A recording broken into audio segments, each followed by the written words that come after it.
you talked about the swell and the fetch and the traveling of that swell and you meeting that energy and not going against it, but trying to become a part of it and trying to work with it. And it's the essence of life. It's the essence of health, really.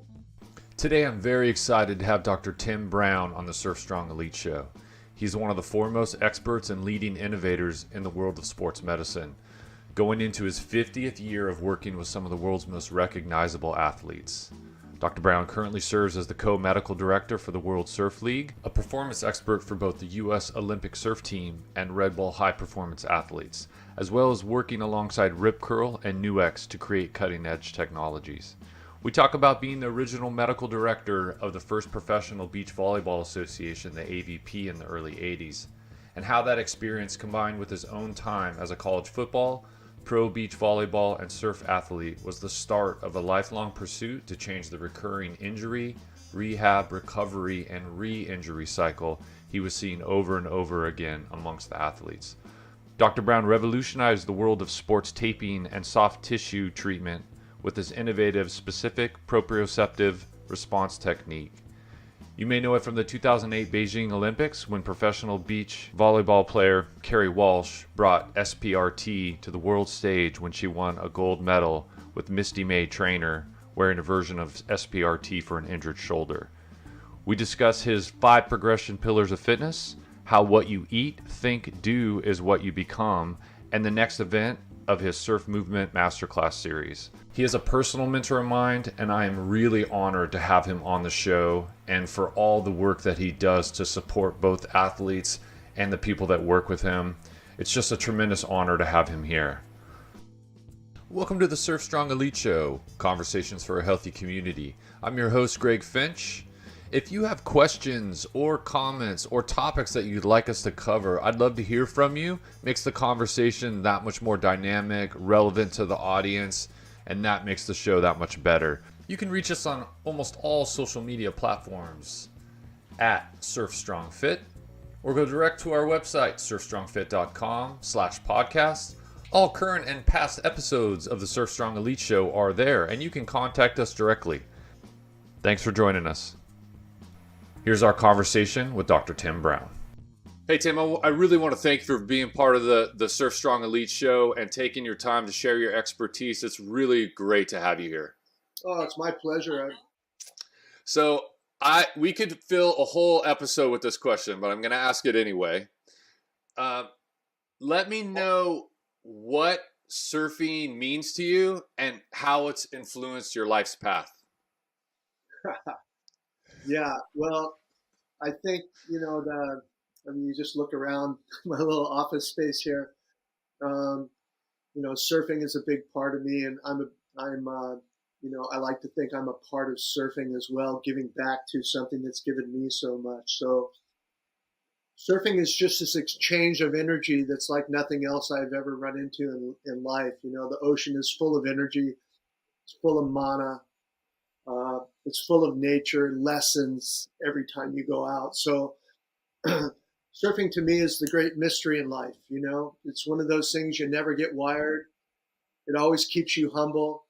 It's a great gut check on what's happening in your life, where your fitness is, both mentally and physically, where your ability to love yourself is reflected in how you treat others in the water and how you treat nature itself. So surfing to me is kind of an all-encompassing metaphor for life. And pretty important to me. Yeah, people, you probably get this question just like people on the peripheral, or, they ask you like, why is surfing so important to you? And that's a really tough question to answer for all the reasons that we just said. It's also all-encompassing, but the closest I've been able to try to convey that depth to somebody that has never surfed before or isn't really connected to the ocean the way we are is I tell them, picture energy traveling from thousands of miles away and organizing and getting into this place, and it comes and starts to interact with your local coastline, and you happen to be there, and you're the only one on this wave, and as it pushes you down, it's transferring that energy through you, and then it hits the shore and disappears, and you are able to experience that moment with that energy and connection to the ocean, and then it's gone. And Yeah. more than anything, even when I say that to people, I start to get like, I gotta go get in the ocean. Yeah, it's one of those chicken skin things, that it's such a humbling thing. But I think you hit the nail on the head there. It's truly an energy exchange where you talked about the swell and the fetch and the traveling of that swell and you meeting that energy and not going against it, but trying to become a part of it and trying to work Yes. with it. And it's the essence of life. It's the essence of health, really. We're trying to work with all this stuff, both internally and extrinsically, to make the energy smooth, to flow, to enjoy, to feel. And it's I mean, we could go all day, like you said at the beginning of this, just talking about metaphors that fit so nicely in the beautiful gift that we've all been given as surfers. So to take it down to just tangible things, describe your last wave, good, bad, or ugly. Well, I had I cheated on this one a little bit because I got your questions, and then I'm reading through it. I'm going, well, shoot, it's next surf. I better do something. And so it was pretty small a couple days ago, and I took Mick Fanning gave me one of his killer new soft tops, so I took that out there. And my dad was a surfer, and that's who got me into it at a very early age. And he was just so casual, you couldn't tell if he was on a 10-foot wave or a 1-foot wave the way he rode, and he was just so smooth. So that's what's in my head, Greg. And when I surf, I always try and emulate that smoothness, whether it's shortboard or longboard. In this case, it was a beautiful longboarding wave that I caught all the way to the beach, crossover step off onto the beach. And, that's always good when you don't fall on your face and make a fool out of yourself, at least not all the time. So that was my last wave. It was great. And one that, I get to put in the archives of all those beautiful memories. Oh yeah, definitely. It's just, it is one of those things, just it's notching that experience and gives you these little tabs, if you will, in your life to check back into. Yeah, I always felt like if I could get a surfing in the morning, going to work, going to school, whatever I had to do after that, I'd always have this little shit-eating grin on the back, just going, throw at me whatever you can, because it's really going to just bounce off me after that session. You're just a better version of yourself. I've said this probably on the podcast before, but my wife will just say, you need to go paddle. And I'll be like, it's blown out, or it's and she's like, you need to go paddle. And she's right. She's absolutely right. It's just like, it's just the connection. The wave and surfing is just the bonus part. Well, that's great. Well, that's a great woman to recognize your needs and what it can do for you, and actually what it can do for her. I think that's the true thing. It's the complete thing. Like, you're better when you come back, which is better for everybody. Yes. So we're gonna get into all of your background and how much you've given to surfing and other professional athletes. But I want to get a little sense of kind of what your typical week of health and fitness is like. Obviously, surfing's in there when it can be. What are the other things that you prioritize, whether they're daily routine, meditation, whatever that is? What does a typical week look like for you? Well, this one goes out to my patients, and I thank them for creating the example that tells me that, you can't, especially as you get older, you have to train to surf. You can't surf to train. The little things that we do outside of the water, our body conforms to. We're like in this big jello mold of what we do every day, and our bodies conform to that. We adapt. I think if there's one thing we can say about the human condition, if we were to narrow it all down into one word, one of those words might be we adapt. And so therefore, we adapt to bad, we adapt to good. And the bad stuff comes in very innocuously. It comes in very slowly, so we're not often there to really read it. But every time we sit in a chair, we're going backwards in our surfing. We're going backwards in our health. We're slowing down metabolism. We're shutting off the electricity in our lower bodies. Bad things happen when we become static, Greg. And so, that's kind of a critical component, is that no matter what you choose to do, you must train to surf. Surfing is an incredibly great sport for cardiovascular, for strength, for mobility. But still, as we get older, we lose those things. And that can only come from what we've done outside of surfing. So we have to learn to lengthen before we strengthen. That's a really critical component. We'll talk about that when we talk about the pillars of health and fitness a little later on. But yeah, so it's just critical that we get into something that we can, like Jerry, we talked about Jerry a little bit earlier, Jerry Lopez, he was into yoga so long ago because he knew that was the essence of what he needed to do the thing that he loved the most for as long as he could possibly do it. And so Jerry gives back to his body. And that's what we have to learn to do. We have to learn to realize that we are the physical manifestation of what we eat, think, and do.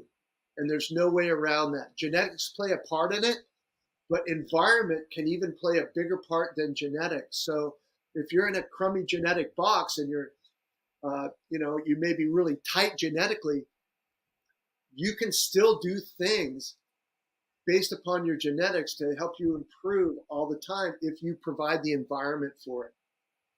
Your body loves movement. We were born to move. Some people have heard the term life is movement and movement is life, and I agree with that. But I want to take it to another level and say life is movement and movement is sensory. Mm-hmm. We are just this sensory being. Our skin has thousands and thousands of nerve receptors in them. And those nerve receptors come from what's inside the body. So the skin kind of becomes the window to the body, what's happening inside it. And we can stimulate it or we can weaken it. So there's lots of little hacks that we can learn. And my goal for my patients is to find a way to keep them the heck away from me. I want to go surf. I don't want to see people that are hurt. And just like them, they don't want to spend their time at the doctor's office. So how do we do that? Well, we have to take responsibility. That's how we do it. I can't take care of you. If you came in with an injury, Greg, I'm sure I could help you get out of pain, but it's up to you to learn how to control that. There is no cure for back pain, for instance. If there was, everybody would be doing the same thing, right? Everybody would have the cure, but there is no cure. But what I teach is control. How do we control the mechanisms that are causing your back to blow out so often? And oftentimes it isn't your back at all. It's what's above and below it that's out of balance that we have to fix. Yeah, I wanna read some words, your own words to you that really resonate personally with me, and then also my approach. It's influenced my approach. It took what I was doing and really just kind of gelled it into this directive almost. And basically what you said was you have to participate in your own healthcare. No one is more important for your healthcare than you. And that when I heard you say that and read that, it really did just solidify what I had been talking with my clients and coaching, which is basically they're coming to you for help, for support. Some of them are in really, really bad places. Some of them are just losing performance if they're a surfing client, and they're looking to you to help them change that. And that's almost one of the first things I always say to a client is this is a collaboration.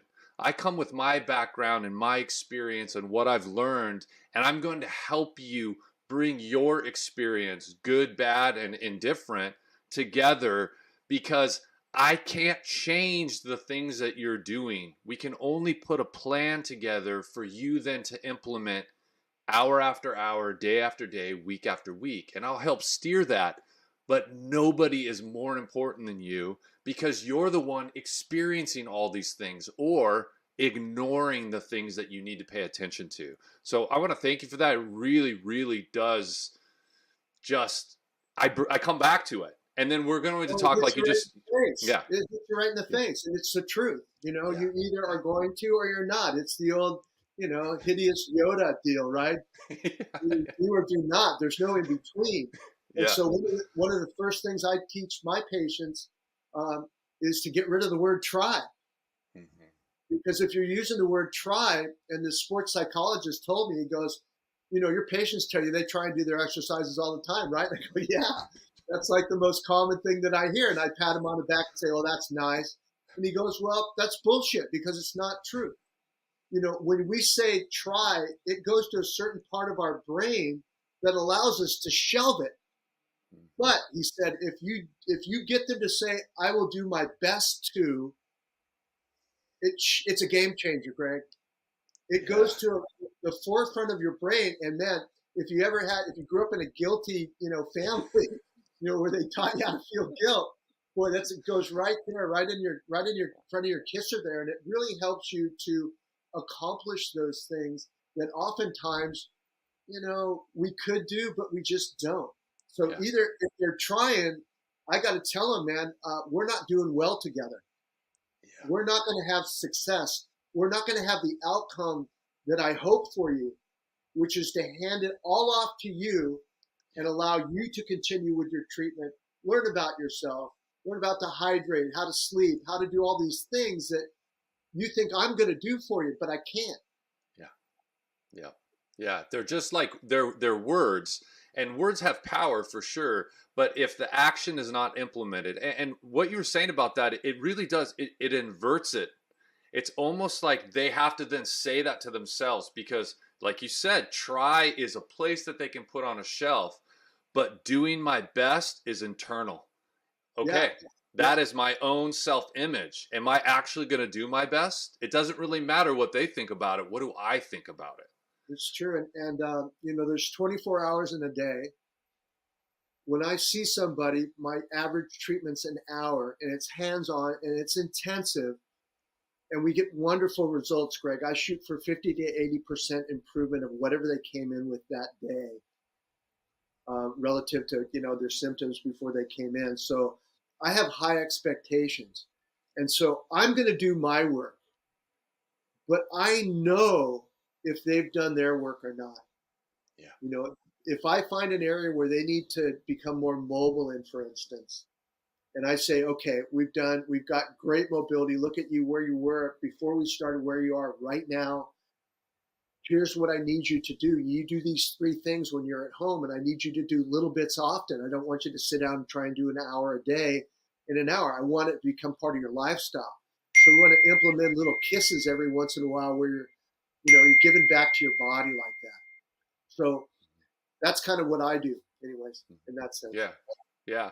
So you mentioned earlier, and I just want to retouch on it before we kind of go into this 5 progressive pillars of fitness, and you're going to talk about that in depth.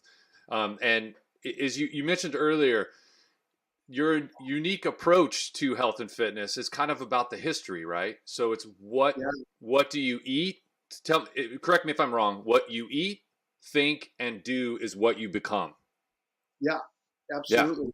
Absolutely. Yeah. And your history of injuries helps me to kind of follow that trail and recognize that, we start, I'll move my hand here. Yeah. We start over here when we're babies at 100% health. And then other hand, and then we get this route through life. It's not a straight line. Yeah. And so if I'm starting here and I'm ending here, what's in between is everything. It's the best predictor of the future. So history is the best predictor of the future. So you can't go like that. You can't go to a straight line. You're going to have to relive all those ups and downs on your way back to health if 100% health is your goal. So there's no straight lines. There's going to be good days and bad days. And the more you're involved, the more you can learn about little things that you can help boost yourself through those tough days. Because it is a collaboration, Greg, just like with what you do with your clients. There's no way you can just train somebody. They come in, they do their work for an hour, and then they don't do anything until they see you next time. The results aren't going to be as good as if they did some follow-up, did some of the movements that you've taught them so that their body can rehearse them. Again, our bodies adapt to what we do the most. So the more we can stimulate it in that direction, the sooner we adapt. Yeah. And that's an interesting evolution, just personally for myself too, is looking back over working with clients. So in the beginning of my career. It was definitely, it was all in person, all one-on-one, fairly intense amount of time, but it was always the struggle. It was like, okay, you train with me twice a week. That's 2 hours. It's a drop in the bucket. And it was just always so frustrating. So without Yeah. going into all of the progression of things, where I am now is almost all of my clients, regardless of level of fitness or health, is coming down to very, very, this is going to be a great transition because very, very foundational movement that I do with them. And I'm checking in with them weekly, but once a month, we're actually doing remote work together in some of those foundational movements. And what I found is as I actually projected the program that way to clients, I got some pushback from older clients, not demographically older, but long-term clients of like, whoa, wait a minute. And essentially I was communicating to them, what we're doing is we're evening out this balance of accountability and evening out what you're internalizing. So when you come back, the information you're giving me, both physiologically when we're looking at you and doing the forms, and what you're noticing is bringing it internal to yourself. So when we come back and collaborate, you're getting exponentially more. And I found that less time with me is actually much, much more effective for progress and sustainability for them long term. So I'm down to where we're doing, when they're ready and physically able, we're doing, hip hinge work where we're doing deadlift, and we're doing kettlebell swing where their form is all within that dynamic multi-joint movement and coming into the form for that. And then they go back and they record something and I see it, give them feedback. And then once a month, we're coming together in a setting like this and saying, okay, let me see what you have. What have you learned? Let's set up your next month. Way more effective. So the Yeah. reason I'm bringing that up almost is really because in 2018, when you did your last surf movement masterclass, which I've thanked every guest that's been on here that was part of that, and I have to thank you because you were so foundational for that. It was a remarkable weekend. I know you felt it, but I would just want to say to you, first person, the collection of experts that you had there and how giving they were and how collaborative that weekend was. It was truly, truly amazing. Oh man, that's so meaningful, especially after all these years. But we're looking at re-upping it again, Greg. So we're going to try and do our best. Eliminate try. We're going to do our best to put the band back together and even upgrade it. So we're talking to potential sponsors right now to help us hold something like this. It's almost like it's like all these churches coming together, so to speak. Where we've Right. got all these different ways of thinking, and I used this analogy before when I read it. And I said it in a speech one time, and I've kind of repeated it. And it's like, we're alone, we are but a drop in the ocean, but together we are the ocean.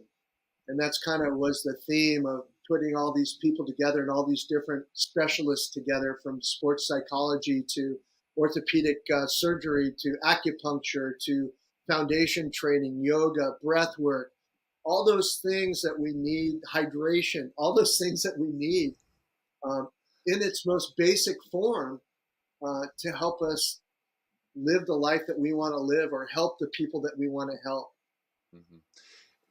I'm going to throw this idea out to you right now. And, okay, this is an edit point. We can edit this out if this is not something that, but I've been thinking about this.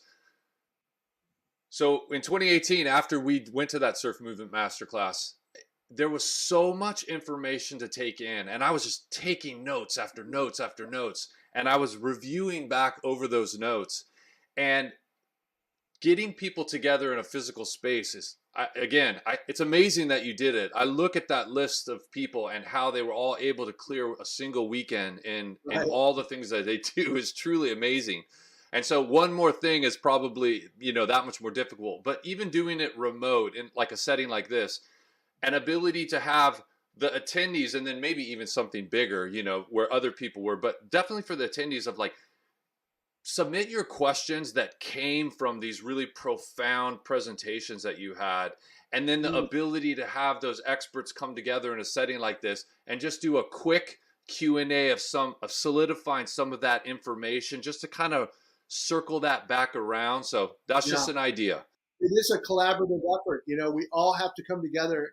There's some pain points in there, but the beauty of it, the reward of that is to hear a guy like you say, "Hey, it really affected you," and you were able to take some of those things and add to your foundation, right? Your foundational approach to everything you do, and that's really what we're after. And I got to tell you right now, one of the things I do, when the reason that I held that thing, most of the things we do in life is really Machiavellian, right?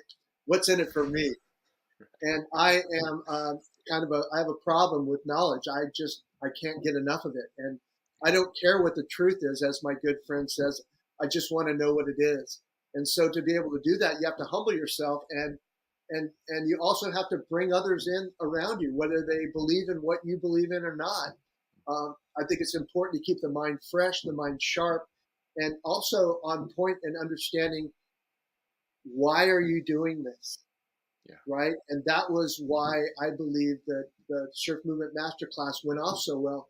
It was because we had the why, and that why was, you know, what can we do as a group to be stronger than if we just came at you with an individual or with one thought or with one theme. And life isn't that way. It only happens that way in a vacuum, and reality isn't in a vacuum. So thank you for your comments, and thank you for your compliments. And I'm really looking forward to doing our best to create something even better this year. Yeah. Well, thanks for all the effort. I can't even imagine just seeing it. So yeah, Oh, and but Mike yeah, Rentala, I know you've had on the show. He has done obviously his fantastic work with dynamic neuromuscular stabilization, aka DNS, and he is going to offer that up in our next Surf Movement Masterclass so that you can attend it remotely. oh, awesome. Yeah, Yeah, we had about 125 people. We wanted to keep it as small as we could so it would yeah. be intimate. Mhm. No chairs, as you know, in that thing. We don't believe in sitting, so everybody was on all these mats that we got, and that was just a fantastic thing. But yeah, if we can get more people involved in it from a remote perspective, so everybody can join in and again ask questions, because it's all about those questions. Yeah. We'll consider that another step up. Yeah. Well, and it's a great way to keep both those things. You can keep the intimacy in person and not have to manage a huge, which just becomes a whole nother thing. And then it opens up to, technology allows for other people to then benefit too. And at that 2018 Surf Movement Masterclass was the first time that I was introduced to your um, 5 progression pillars of fitness. And just like the whole weekend itself, that really did solidify. I've adapted that concept into I use it as a tool for clients and myself for sure, for all of the programming that I do. We live in this world of an overwhelming amount of information, and like you just said earlier, that desire for knowledge and to grow and what you're able to do is kind of built within some of that kind of almost fire hydrant of information coming at you, Yeah, right? And how yeah, do you filter that down into the things that will have the most impact on you and your objectives? And to me, that is what the pillars of fitness really do. It's like an amazing key. And I think of it as you've described it too, as a circle, to where they are progressive, but they interact. And to at what point, at any point of your day, what's the most important thing I need to focus on right now to support that whole progression? So talk about that for me, kind of go in depth in those areas, and how you use that for yourself and pushing it out to some of the professionals that you work with. yeah. Sure, thanks, and well explained. And I think I like the analogy there of the circle that we Yeah. talked about, but also what's inside that circle and uh, how each pillar touches the other and interplays with the other. There's nothing separate. I mean, it's, one love, one universe, everything is together. Okay. We should probably start with that. Yeah. So what I looked at was just your basic, this was probably, I don't know, 5-6 years ago when I started looking at, the mobility, stability, and strength model, and said, fantastic. I think it's wonderful. I think it's true. But we're still getting injured. The functional movement screen, all this kind of stuff, fantastic stuff, but we're still getting injured. So I thought, well, what comes before the mobility? What comes before the stability? What comes before the strength? What do you have to have?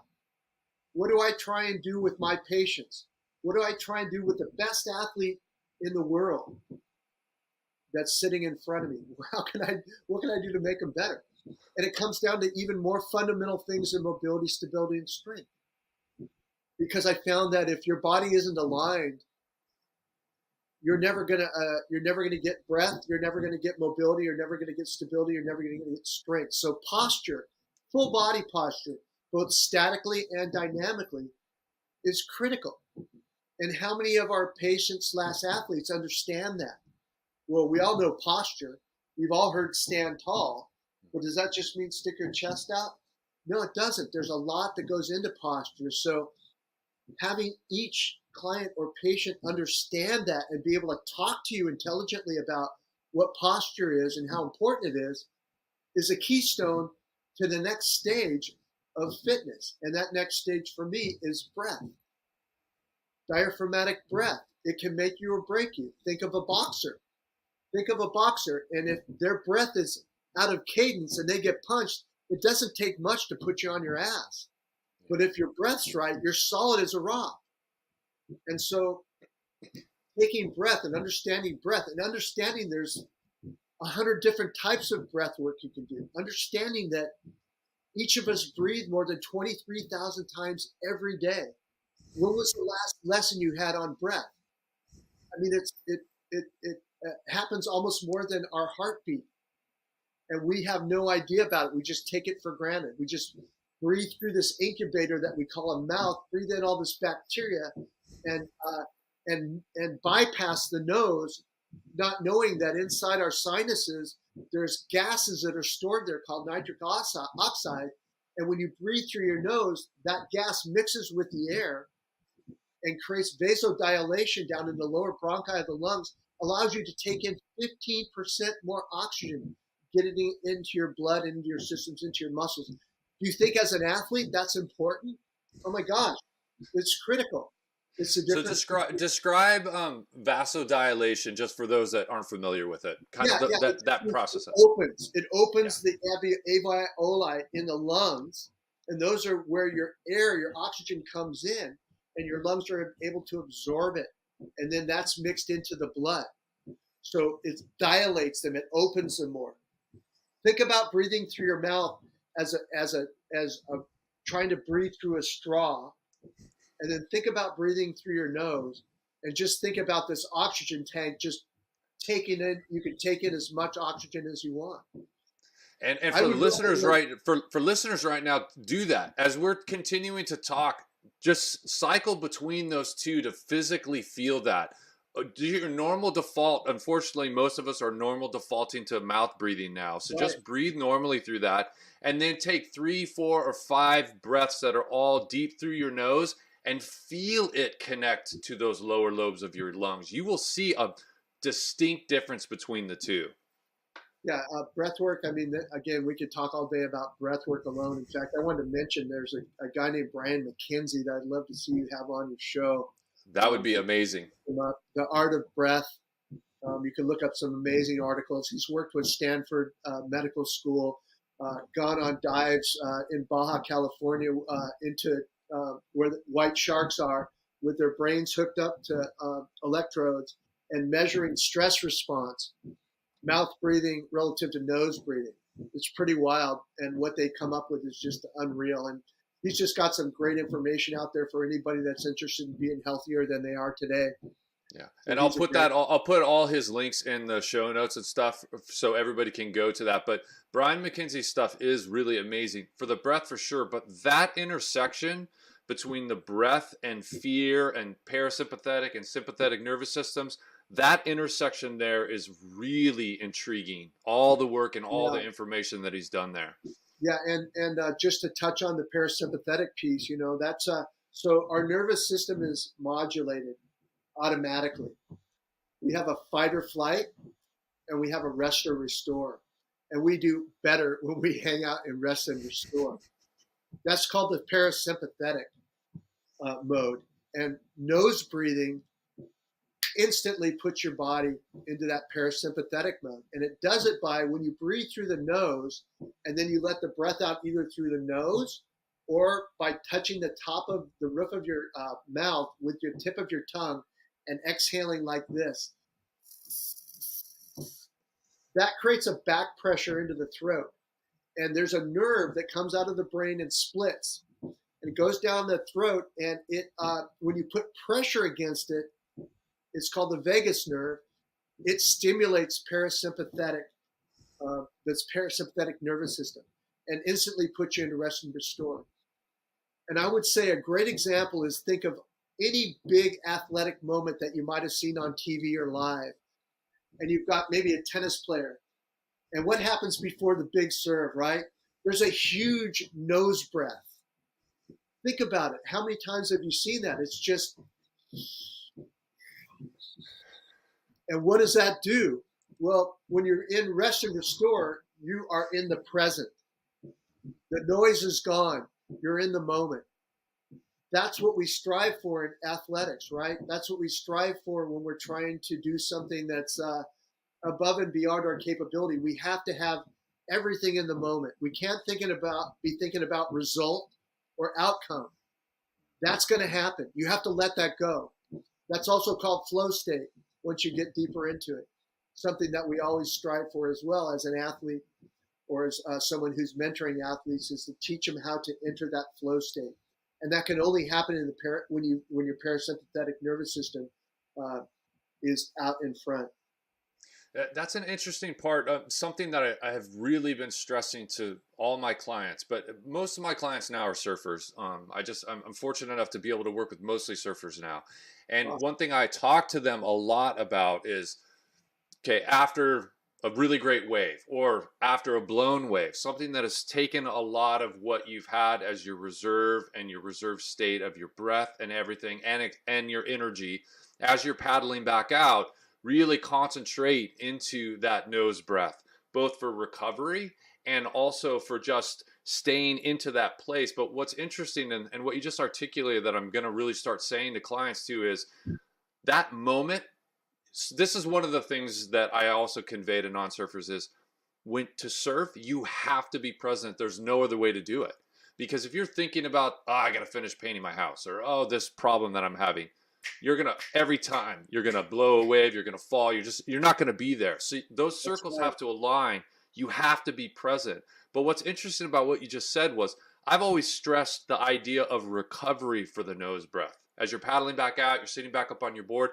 But in a way, it's almost a perfect mechanism to extend the presence of that last wave. Again, good, bad, or ugly, you're extending the presence of that back to that state where you're waiting for that next moment to surf. And that in and of itself, those words are, don't wait. Be right there in that moment through your breath, through what's around you, through what you're seeing. And then that next set and that next wave is not the next moment you're waiting for. It's then again an extension of your whole presence. So Yeah, I'm gonna write that down. that's a good one. Yeah, I learned a lot about recovery breath training with Alvaro Romano, who created a technique called Gymnastica Natural, which is an offshoot of training for Brazilian Jiu-Jitsu. He grew up in the Gracie family down there in Brazil and created this system that I was so thankful for. He spent, over a year coming over to my house every week or two, teaching me these movements. And these movements that he taught me for Gymnastica are now part of how I evaluate athletes. So he was gracious enough to share this stuff. He and his son, um, down in, who also lives down. Well, his son lives, Rafael lives in San Clemente and now is training a lot of surfers, whereas um, Alvaro is traveling the world, kind of spreading his discipline around the world. But what it does is it teaches you, because it's a fighting skill, it teaches you how to move with your breath. So as you move away from your body, as you extend the body, your breath leaves. As you're coming into the body, so it teaches you that. And then it also teaches you recovery breath, which is, I'll mimic it right now. It's in through the nose, the belly goes out, and then out through the nose or mouth. But you've got to pull the stomach in as the breath goes out. So Alvaro taught me this only through the nose. So it's very quick, and you got to watch your stomach when you're first doing it to get the rhythm down. But in 30 seconds, you have your breath back, Greg. It's pretty unbelievable. And Alvaro wanted to really try this, so he did a triathlon without training. He wanted to see if he could get his recovery breaths down so well. And he told me, quite honestly, he kicked his own butt on this thing, and he was really struggling. But what he found was, by doing the recovery breath, people that had passed him during the race, he ended up passing them towards the end. And he doesn't recommend not training for a triathlon and doing it. But what it did for him was to really show that this really does something. It's really something to it. And so it's a skill. It takes a minute to get this breath down, but now it's part of my kind of nomenclature and part of my way that I recover during the week too. Yeah, just to convey to everybody listening, he is in amazing shape. So him not training for a triathlon is still not a good idea, but it's a little different than somebody coming from a couch and trying to do a triathlon. And on a side note, I was recently in Ecuador on a surf trip, and one of the local, I don't know if it was a surf club or if it was tied to a school, but younger, definitely maybe early high school. And I was out paddling and catching waves, and then I was watching them like prepare. And this was also one of the great things was, like, if I stand on a beach in my local area, I live on the Central Coast of California, I'll see maybe of every 10 surfers that goes out, maybe 2 will do some mobility or some prep before they get in. Now, I'll give them the benefit of the doubt. Maybe they did it at home before they came out. But when I was down in Ecuador, maybe 75% were doing some preparation before they were paddling out. And there was a marked difference. But this group of young surf athletes, I was watching them do their prep, and it was pretty extensive, 15, 20 minutes. It was probably some, also endurance work that they were doing too. But probably half the time was spent on movements that I was definitely identifying as gymnastical natural movements. And they were kind of in their own flow and stuff. And it was cool to see, like, okay, they're paying attention and they're watching this and they're flowing through on the sand. And it is great. I mean, those movements feel so empowering, because you start to go like, oh, I can't flow that way. Why is that? Why am I so locked in on this one part? It's just another way to see more information of the things that you should work on. That's right. It's a great kind of checks and balances before you go out to surf. I do a gymnastica natural routine before I surf, combined with some yoga stuff, but most of the stuff is really movement oriented, because that's what we're doing when we're out in the water, right? And we want to activate the muscles. We don't want to put you to sleep. Right. So really, really important stuff to do. And again, it's activating everything in that fitness system. It's activating posture, breath, mobility, stability, and strength all in one little group. So that's a really cool thing for me. And that doesn't mean that's what I think everybody should do. I think everybody should do what best fits their body, especially, I'm I'm getting in my late 60s now. So stuff that I do now is, it's compulsory. I got to do it if I really don't want to look like a kook out there. So. And what I would say to everybody is that's true regardless of demographic. Like, some of my younger clients in their 20s, they can get away with certain things, but it's compulsory for them too. It's just not slapping them in the face yet. So the more you can. Yeah, I couldn't agree more. And I think I think to those that are down in South America, Central America, Mexico, I think what they're exposed to, Greg, is the when they watch the WSL on video or on TV. WSL does a pretty good job of showing these guys warming up now. You know, there's an Yeah. interest in what's happening. What's the backstory? What do these guys do that's different than I'm doing? And so they're getting a chance to see that. One of the things, reflection of the Surf Movement Masterclass was I got a lot of letters from people that were in that area from El Salvador and down that way uh, that were super, super interested in this stuff. And I think they're exposed to those videos where they see the top athletes doing those things. They're emulating them. When we go down to a beach in Cali, you know, maybe there's a pro surfer out there, but they're few and far between. So what we see is the regular guy, and they got to go to work in 25 minutes. So they're going to get 3 waves and jump in, jump out. So we don't get to see the best examples. But what you're saying is absolutely true. We have to prepare our bodies. And if we prepare our bodies will respect us by allowing us to move in ways that perhaps we wouldn't have been able to move had we not warmed up or paid attention to our body.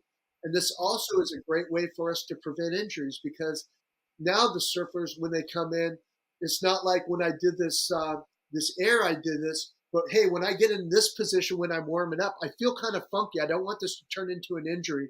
What can I do? And then we give them 2 or 3 more moves to accentuate that area of mobility. And now they're on their own. They're treating themselves. We've taught them how to fish instead of just handing them the fish. And that's always a big win, Greg. Yeah, huge. So you touched on alignment and posture, your diaphragmatic breath. So a little bit mobility. Talk about how important the ankle, hip, T-spine or thoracic spine and ribs. Talk about that a little bit in mobility, and also what I would be interested in is diving in even a little deeper is why is ankle flexion and range of motion such a huge indicator for not just surf performance, but why is that such a huge indicator for positive movement long term? And the reason I ask that is I had a client I worked with a number of years ago, and he was, at the time, he was probably about early 60s, and he was locked he was a surfer, locked in a lot of areas, but his range of motion in his ankle was incredible. And then we worked for a little bit. We worked on some specific things with him. And then I happened to just run into him surfing locally. And I could not believe the level of surfing he was able to pull off, knowing how tight and locked in he was in so many other areas. So touch on that a little bit. I know that's kind of a big area there. Well, it's a great story, great analogy, and super common. And dorsiflexion is what you're talking about. Forward ankle flexion. There's 3 areas in the body, Greg, that if you remain mobile in these areas, I'll probably never meet you, which is great. You know, I'd rather see you out surfing and just enjoying yourself. But ankle flexion, the whole idea behind this is it's a theory called joint stacking. And so there are certain joints in the body that if we maintain mobility in, it takes pressure out most all the other joints. And one of those joints is the ankle.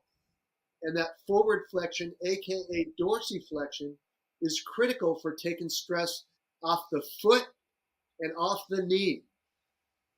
Because if there's stress there, it creates something called serial distortion. Serial distortion just means that if my ankle's supposed to move and it's stable, it won't move. It means something else has to move because of that. And that distortion becomes a recipe for disaster. Becomes an area or becomes a system that we can predict injuries off of. And so without that forward flexion, I guarantee there's going to be knee issues at some time or another, and probably foot issues as well. We also have to look at, do they have a flat foot or do they have a high arch? That makes a big difference too. So a flat foot means that all their energy is getting dumped off to the inside of their ankle. Whereas a high arch means that they're going to tend to roll that ankle a lot because they don't have the strength in the peroneal muscles to hold the ankle stable. So that's a big piece of it.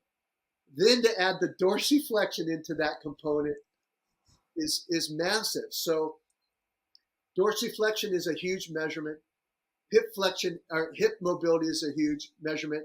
And in hip mobility, all directions, 360 directions. So hip flexion, hip extension, internal rotation, external rotation. All those things come into play to take stress out of the knee and the lower back. Thoracic spine, it does the same thing. It takes the stress out of the lower back and the neck. If they're not mobile, on the other hand, you're going to load stress into those areas, and injuries are predictable. So one of the first things I do, whether an athlete's injured or not, is I measure mobility in these 3 areas. Yeah. So that part of it. So, and how do you measure that? So like an applicable. So a big part of what I like to do for the show is is the non-pro yet surf athlete doesn't have this team behind them. If they're fortunate enough to work with a quality coach, or they have a really great body work professional that they work with, what is the best way for them to, one, assess their range of motion in those 3 areas, and maybe 1 or 2 great protocols or exercises for them to then work to improve and test and check in on those 3 areas? Yeah, so you can look up a dorsiflexion test, super simple, easiest test you can do. You don't have to be a doctor or anything or have a whole lot of experience. In fact, you can just do it on yourself. All you have to do is come up to a wall and move whatever dorsiflexion you're checking, right or left. Move that foot back about 3 inches from the edge of the wall, and then simply bend forward on that knee, keeping the heel on the ground. You should be able to easily touch the kneecap to the wall. Continue moving back 1 inch at a time until that heel has to raise up for you to hit the knee on the wall. That gives you your dorsiflexion. I would say 4 to 4.5 inches away from the wall is normal. So if you have less than that, you really need to work on it. If you have more than that, you've been blessed.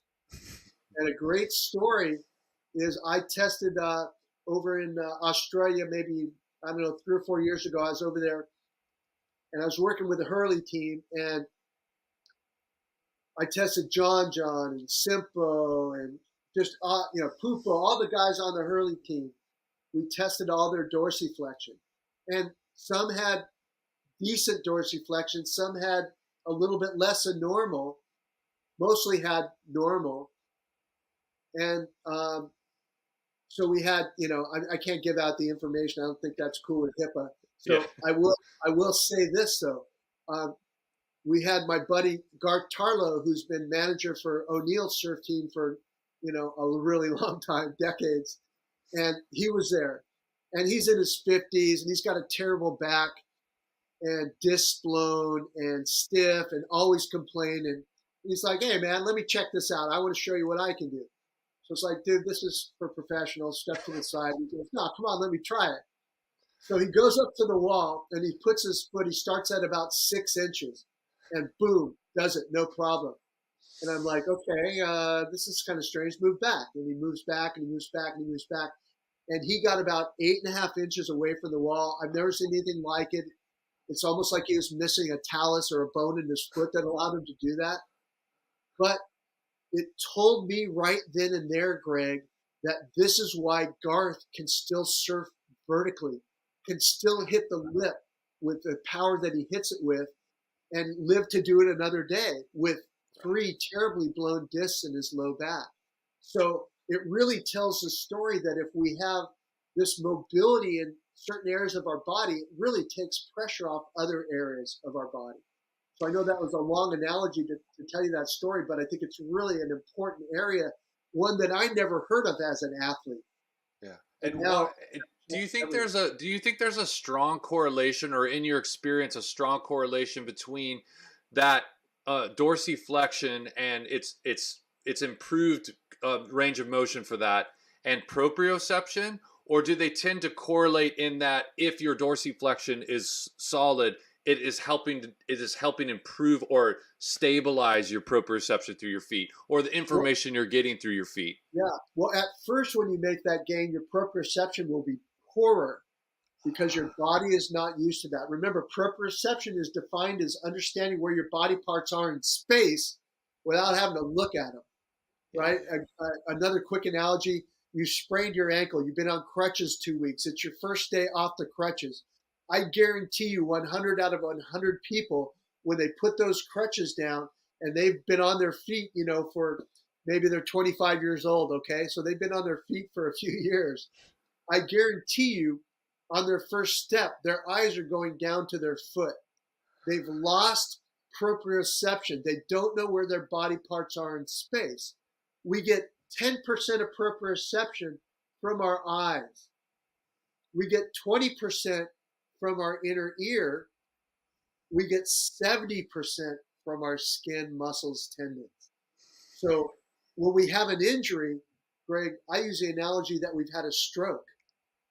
We've created a disconnection between the brain, the nerve, and the muscle or structure. And to rehabilitate them, we've got to reconnect those subsystems.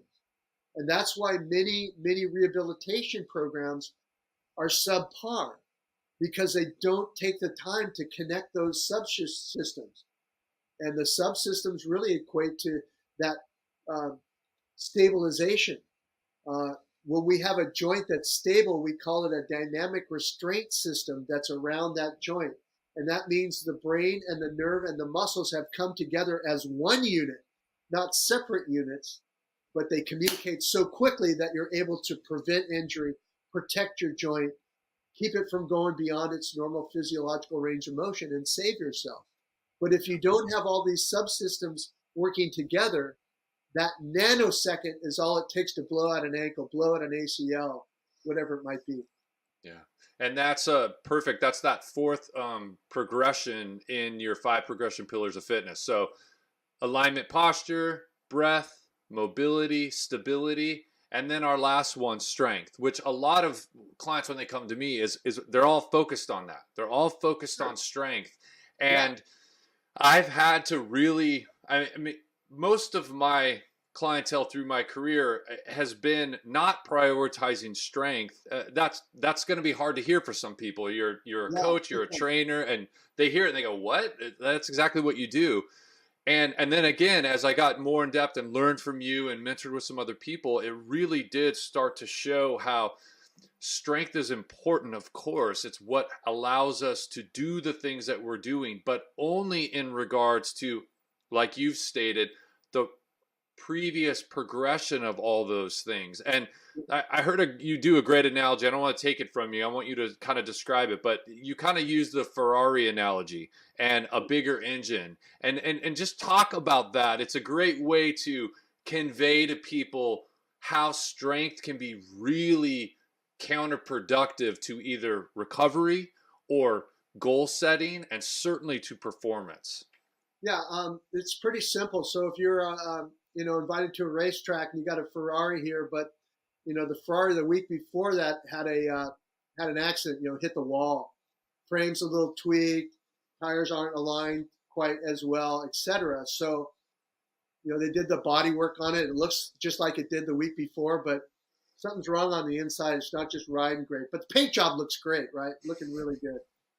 So what they decided to do, instead of really kind of fixing that frame and fixing the alignment of the wheel, they decided to just put in a bigger engine, because it'll handle, it'll go faster. Even though it's not aligned, it'll still go faster. It's got a bigger engine, so forth. But so what we do is we recognize that, what you've just done to that person is you probably put them in a ticking time bomb, because you've got a bigger engine, but you've got less control.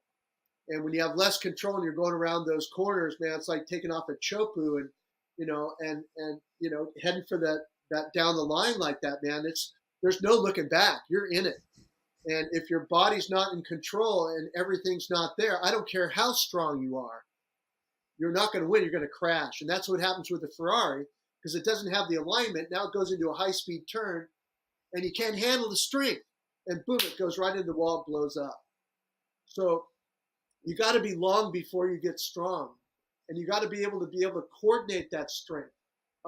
Another kind of analogy in real world that I'll use, and to my own embarrassment, but it was a big learning lesson. I admitted to it right away because I thought it was potentially my fault, was when Mick Fanning last blew his knee out and then rehabbed it. And then he's surfing great and came to me, and he's going on some trips and wants to get some work done. And so I have this new machine that we use that actually lengthens muscle. It's a stem machine called the NEUX Pro or NX Pro, and it actually can strengthen you or lengthen you. So I've never seen that before. This NEUX machine, I'd really recommend that you give it a try. It's really helped my career. I'm a hands-on guy. I'm not a modality-based guy. But because the machine actually lengthens muscle, it's saving my hands a lot. So I know there's a lot of hands-on people that could dig that.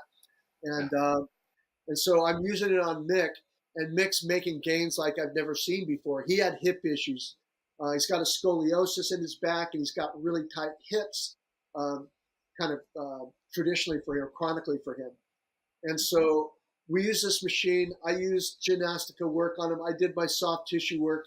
And he said, Tim, honestly, after a week or so, I haven't felt like this since I was about 17. He goes, I'm good to go. I'm feeling out of my mind good. And so he went on a trip, and he ended up blowing out his knee again. And I look at it, Greg, like this. We improved his range of motion and his mobility so well in his hips that his brain and his nervous system weren't coordinated with the new length.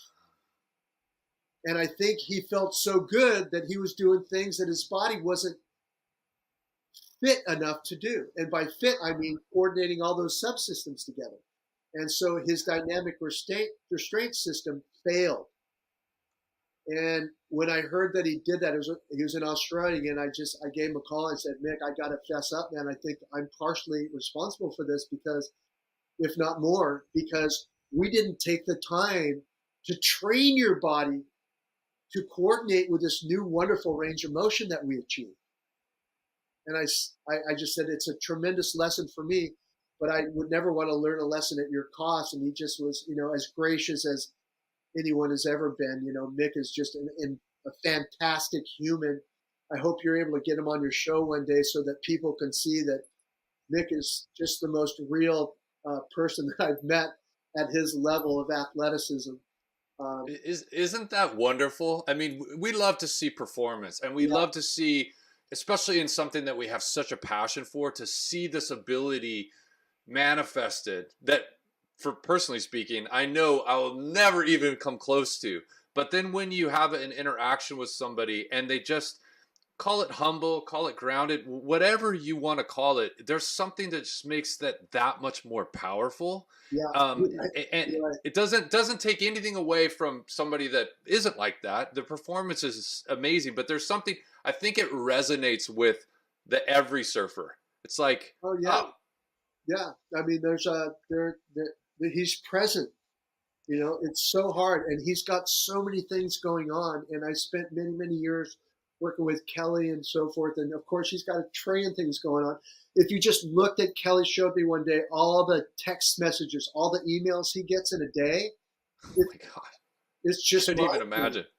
So I'm sure Mick's close to that level as well, but his ability to be with you, to be in your eyes and in conversation with you is like, no one I've ever really worked with, Greg. Wow. He's just very, very special like that. So I hope you're able to get that. I'm going to try and get him out to the master class and have him say some words if he's in the zone. He's just super inspirational. He's real. He's humble, and he's every man's champion.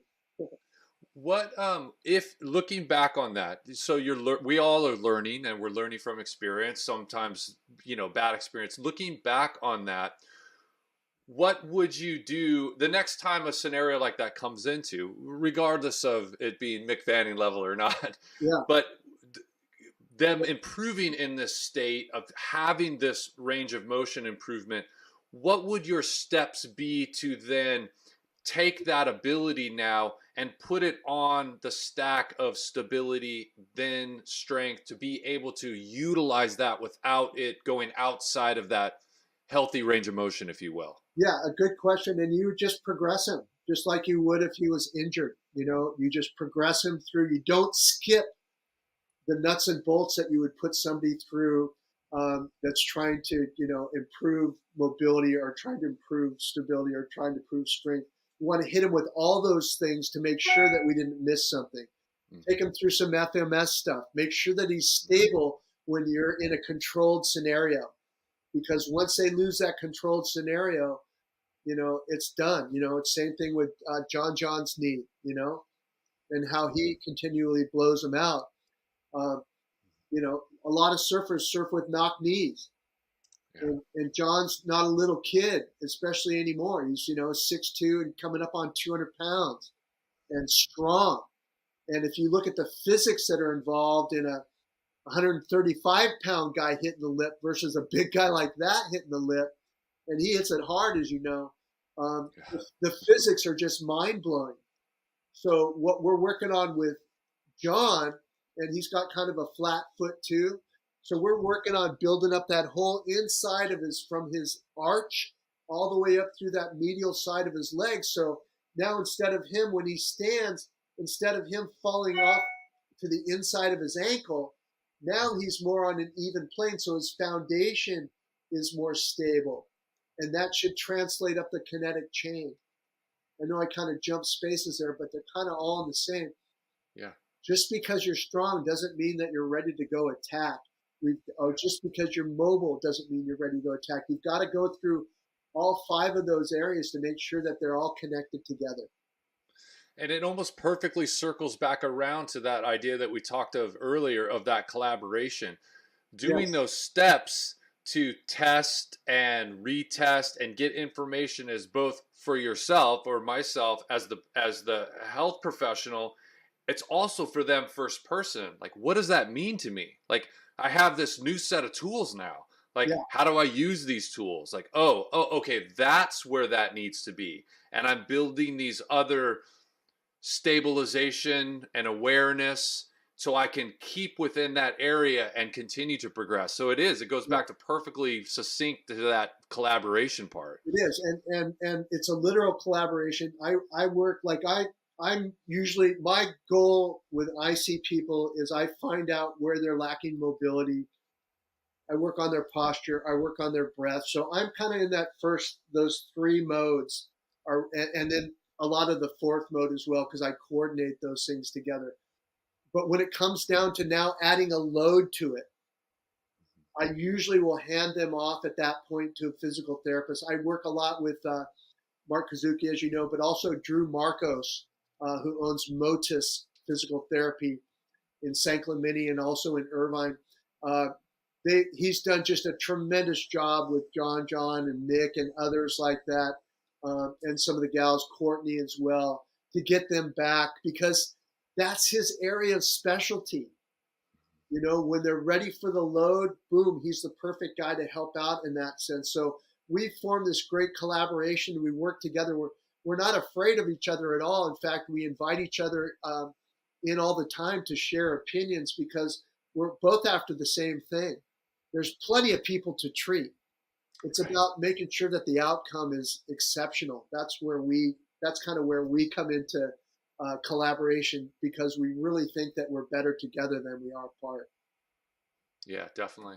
So kind of touching on, you talked about the NEUX technologies, and I think I think there was even just an extension of some of so your background in the taping. Kind of talk about your taping, which is it could be a whole nother show. It really is some of the amazing stuff that you've done with that. Yeah, it's just necessity is the mother of invention, Greg, for sure. And I was a beach volleyball player as well as a surfer. I played college football too, but beach volleyball was awesome because after you finish surfing, where are the girls? They're around the volleyball court. So growing up in that environment, it was just a natural sequela, so to speak. So I really got into it and was blessed enough to be able to play in many professional tournaments as well with the AVP. And this was back in the 80s. So when beach volleyball was really starting to come up. And so just graduating from school, and Miller Beer came in and said, "Hey, we want to sponsor, a professional league or a professional tour." And so I was asked, because I'd worked with some of the players during my internship. I'd lose early. My nickname was Uno Dos Adios, because there's a double elimination. So I'd lose early, break out my table, and work on the athletes. And so when it came to come to a professional league, they said, "Hey, would you be interested in becoming our medical director?" I said, "Absolutely." And I said, "You're going to let me kind of develop my own model here." They were up for it. So I developed this interdisciplinary model where we had anywhere from orthopedists, acupuncturists, nutritionists, performance specialists, chiros, PT, anybody that can add something to that athletic training table, and to the athlete's benefit. We wanted to have them out there. So we had all these people out there, and I met this guy. He had just gotten back from Australia, and he had heard about this technique over there where they use different types of tape together to create support for an injury. And so I thought that was just great. I didn't see it happen that day. He didn't bring in the stuff, but I had some different tapes that I had in my kit. And that night, as oftentimes I do when I get inspiration, I woke up in the middle of the night with this picture of drawing anatomy on the body, and then seeing the anatomy that was broken underneath that anatomy, and using the tape to literally weave that anatomy that's broken together, whether that's a muscle or a ligament. And so I came up the next day with this tab technique, where I took a piece of tape and pushed it together like an inchworm. So it had a tab on it, and then placed it on the skin, and then pulled that tab over the injury. And it instantly became like I just knitted that injury together. So those tapes were not stretchy like the skin, but they worked way better than what was conventionally being used, because what was conventionally being used was the old white tape where you'd mummy wrap somebody to the point where they couldn't move at all. So you were helping the injury, but you were also not stimulating the physiological pump at all, because you were cutting it off. You wouldn't allow circulation to happen. So I thought, well, what if we just cut off only the motion that was exacerbating or making the injury worse, and leaving all the other motion alone? And so that was the concept that I had. And so I used it on some athletes. It kept popping off and so forth. I put tough skin on there, and if the tape didn't come off, their skin would come off, And then there wasn't the internet back then. This was in the early 80s.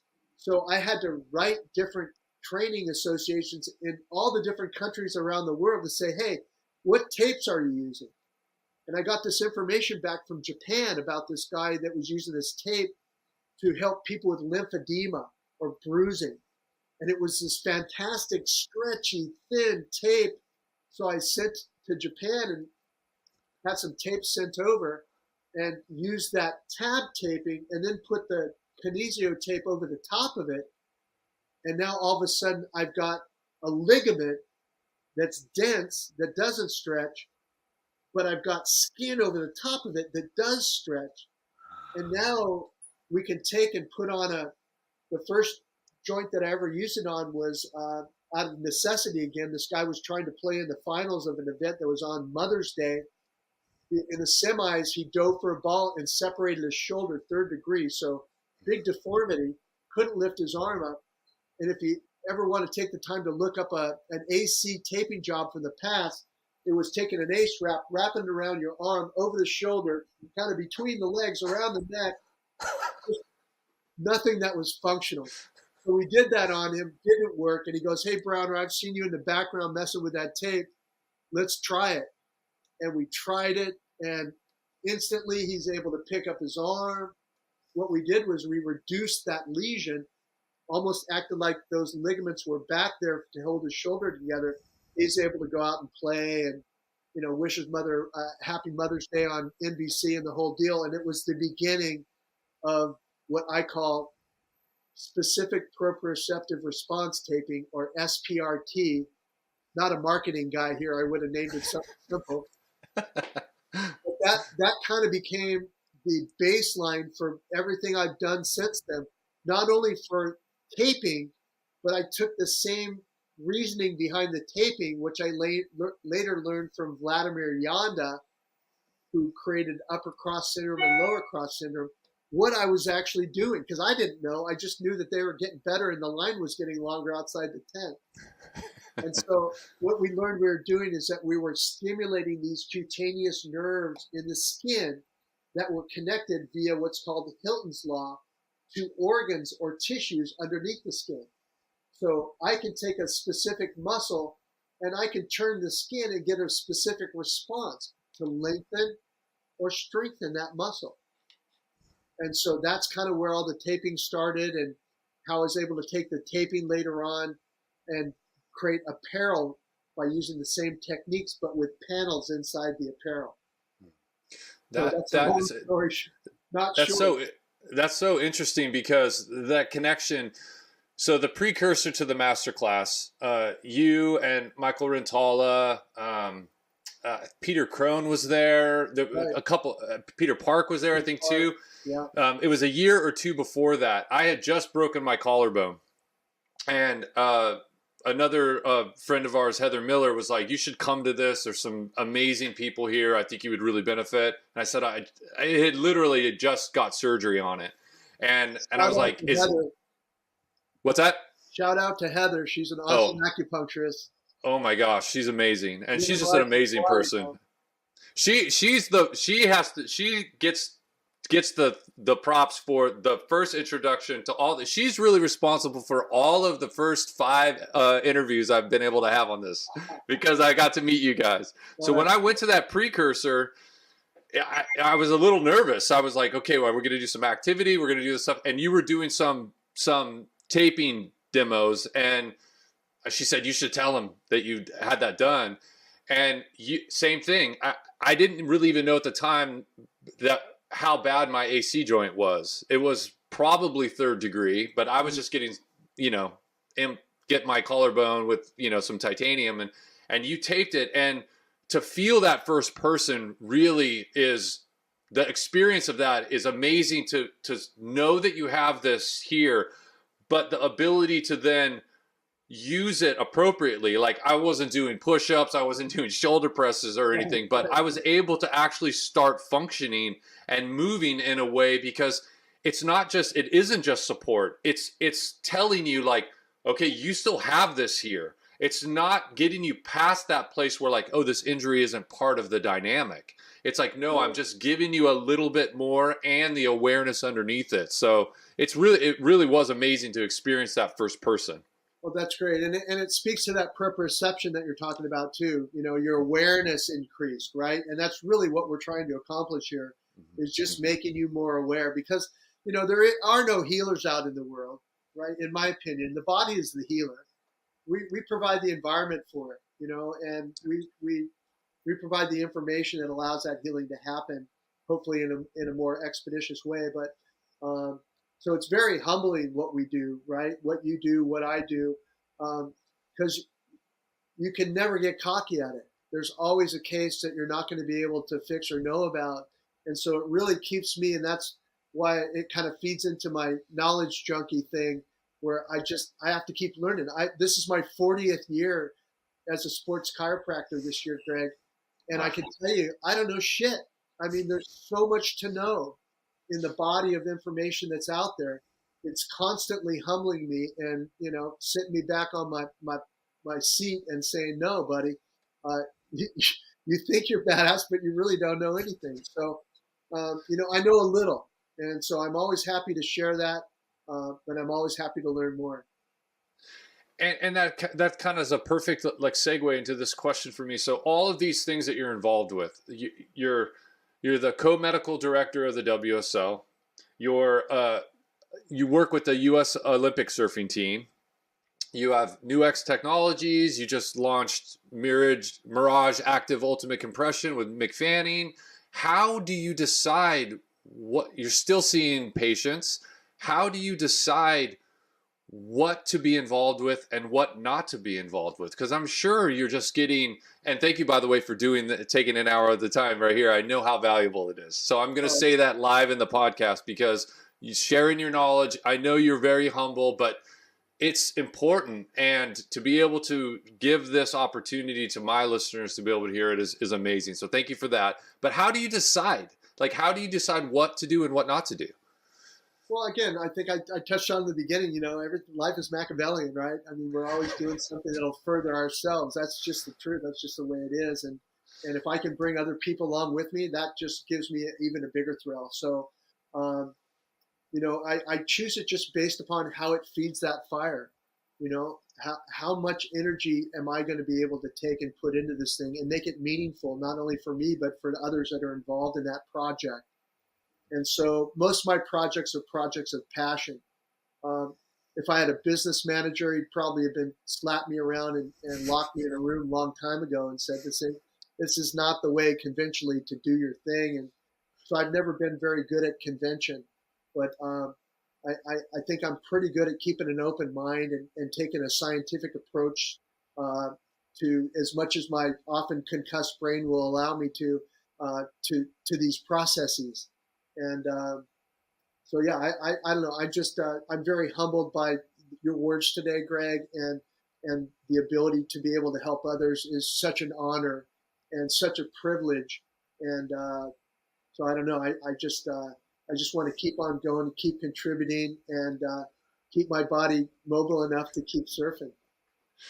So I want to say I'm very humbled by how bad my background is compared to your background on the video. For those that are just listening, I'll put up a little snapshot of his background. So you were talking earlier a little bit about that picture of Jerry Lopez. Do you have time to kind of explain that to the listeners? Yeah. Yeah. Kind of a cool thing. One of the awesome bonuses that I got for sleeping on a lot of floors for a lot of years was going over to Hawaii, work at Pipeline to work on the athletes starting in the 80s. I was super fortunate to meet Jerry Lopez and to be able to hang at the Pipe House when it was really the Pipe House. Jerry had the top floor, Herbie Fletcher had the middle floor, and then Laird Hamilton had the bottom floor. So, they could come independently of each other or have other people stay or whatever it might be. So, so I was up there in a room with Jerry up in his room, watching Pipe and just talking story. I would talk about, the things that I learned about health that year, and he would tell me about his adventures, and it was just like I just couldn't wait for more stories because the man could talk some great story. So we're up in his room, and he says, "Hey, Tim, look at this picture on the wall. Tell me what you think." He goes, "My mom was looking at this thing, and she saw this image of like a Hawaiian warrior god in this picture." And so he goes, "We're thinking about making posters out of it. What do you think? If I make them, do you want me to send you one?" I go, "God, yeah, please." And so he goes, "Okay, take a look at this. And I'm going to show you this in just a second. But it's a side view silhouette of a Hawaiian warrior in the tube of the wave that Jerry's surfing." So I'll pick up my computer and show you now and try and point it out. Okay. Yeah. Right, you can direct me if I'm missing the point here. But you can see, let's see here. Yeah. Okay, so there's Jerry. Yeah. And here's the Hawaiian helmet. The guy's looking this way towards the shore. And you can see the eyebrow,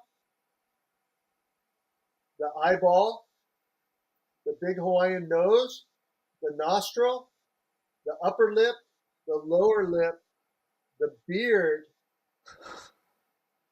all looking at Jerry's house. I'll get a little closer so you can maybe see that. Can you see that, Greg? Oh yeah, totally. It's amazing. And give the years about. Shoots, did he sign it with a year? I don't think he did. I'm going to say this is probably he probably sent this to me in, the late 90s maybe, or mid 90s. The only reason is era is to say we're in this AI image time now. So this is clearly pre that. So that is just existing as a projection of the picture. No, it's got, I mean, when you look at it, the more you look at it, the more you see it. And I was, as I mentioned earlier, John was over here a few weeks back, and I said, "Oh, I got that picture of Jerry. You've probably seen that one a million times." He's like, "What?" And he had never seen it before, because Jerry's so darn humble. It's just he's an amazing human, and a great example for us all. But it was cool to be able to turn John onto that, that little wave, that little legend of a wave that Jerry's got for us here. Well, that is what story is. That's why that part of surfing, I'll get together with friends or something at a party, and my wife will come and, say like, I like watching baseball and stuff too. She's like, with this group of friends, she's like, baseball or surfing? Like, which one are you talking about right now? Yeah, predictable, right? Yeah. I'm all, no, we have some other things in there, Yeah, I wanted to say one other thing too. These are called now in.o.w, and they're speakers. And what it is a 3-minute, it goes on a 3-minute loop, and you put them next to your ears and you turn them on, and it's healing frequencies. And so I've been using these for probably a year and a half now. I used them at the US Open. I think at the first contest I used them on athletes before they competed. And I think probably maybe there's 200 athletes there. Maybe 100 of the athletes went out and bought these afterwards. This is one of the best things you can do. It's 3 minutes of these sounds that sound awesome. You can feel the sound, and it's frequencies that reset your brain waves. So It takes stress right out of your body. You can feel it happening, and it gets you either ready to rest before you go to bed, or ready to go surf, or ready for a big meeting, whatever it might be. These things are awesome to put you into that parasympathetic state that we talked about. Yeah. I'm not with this company. I have nothing to do with them. I'm just telling you this because, oh my gosh, they are super special. So something to try out sometime, Greg. Absolutely. And it's one of those things too, when you talk about any kind of goal setting or what we want to achieve, is breaking it down into, so let's just say meditation, because it's perfect for that kind of idea. I want to meditate every day for 20 minutes. Well, that's a wonderful goal and absolutely achievable. But really, it's about a minute, right? Or even 30 seconds. It's about showing up. It's about being present with the goal that you're trying to set. Not just achieving the goal. It's the presence of it. And it's that kind of idea. Like, what mechanisms can you use to create that habit to take steps towards whatever goal you're trying to achieve? Whether that's giving up something bad or progressing in something positive. It's those kind of things. And that's where, technology and tools can help. They're not the only solution, and certainly they're a source of some of the troubles, but it's how do you balance those things in your life to show up what you want to achieve. Great point. And it's all about, these things are kind of all about frequency, as we are. Every cell in our body has a unique frequency to it. And so I utilize a lot of tools. Here's another one. If I can point to this over here. Mm-hmm. That is called a biocharger, and that is the world's strongest pulse electromagnetic frequency machine. Mm-hmm. And it has what's called recipes to set different frequencies for different problems. So it'll set a series of maybe a recipe of 10 different frequencies if I have post-traumatic stress syndrome. It'll hit all those organs in my bodies that are affected by that. So frequency is a really cool thing. Keeping your frequency is really critical. And one of the ways to do that, Greg, the reason behind that is, me saying this is, hydration is critical for cellular frequency. So your cells all vibrate. We're all like this on the inside. We're all vibrating, one side vibrating faster than the other. And when our vibrations are right, our health is unbelievable. We don't get sick. But when our vibration in an area, an organ, a system is down, that frequency is down, so is our health. And that's when we become vulnerable. not only internally in our organs, but also in our joints. And these guys, these now guys, 3 minutes of the now is a 40-minute deep meditation. Wow. So for me, I like those kind of deals because I'm not going to do a 40-minute meditation on the regular. It's not, I don't have the discipline or that skill set yet to do that. But 3 minutes, if I can't do 3 minutes, I don't deserve to be healthy. So I just want to throw that out there. I'm like everybody else. I don't walk this perfect line. I'm looking for things that are convenient too, as long as there's a result and it's measurable. Right.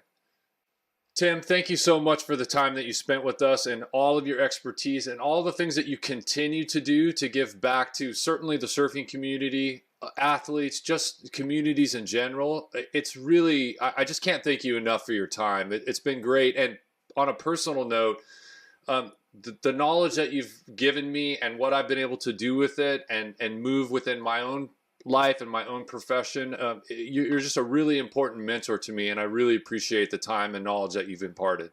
Well, thank you. When it all comes down to it, that's really, that's the essence of what makes me feel good about doing what I do. So I appreciate you, Greg. I appreciate what you're doing, and I appreciate your efforts to spread the word out to the world. But I think the operative word here is, we've got to get everyone to participate in their own healthcare and in their own fitness. Don't expect someone to do it for you. It just won't turn out as good as you'd like it to. It's almost like handing your money over to a financial advisor and thinking everything's going to be great. You must participate in that program to make sure that your money's still good at the end. And it's the same thing with your health. Yeah. And where's the best place for people to find out more about you or communicate with you? Where's the best place for people to go? Well, you can always get through me on the old Insta. I think it's TB Sports at TB Sports Care. Thanks again, Tim. I really appreciate it, and I hope you get some great surf today or soon. Just really appreciate the opportunity, and remember to stand tall. Please subscribe, like, comment on this episode and all of our social media channels that you can find at SurfStrongFit. It helps us reach more surfers, and that is our goal, to help surfers stay strong in the ocean till their last breath. We'll see you next time.